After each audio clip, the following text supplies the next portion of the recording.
नमस्कार. रुळलेल्या वाटेनं चालत जाणं सोपं असतं.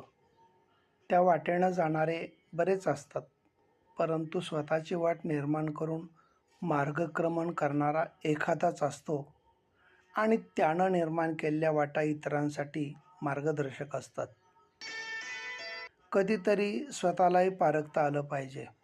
आपण ज्या अपेक्षा इतरांच्याकडून करतो, त्या स्वतःला पूर्ण करता येतात का हेही पाहावं लागतं.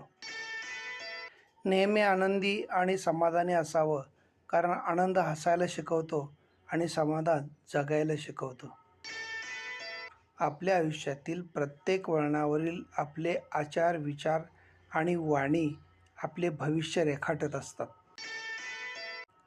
जीवन में ऐसे कई लोग होते हैं जिन्हें आप समय के साथ भूल जाते हैं, लेकिन ऐसे कुछ ही लोग होते हैं जिनके साथ आप समय भूल जाते हैं, उन्हें कभी न खोए.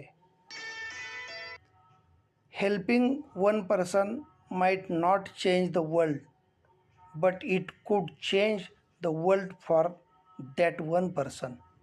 धन्यवाद.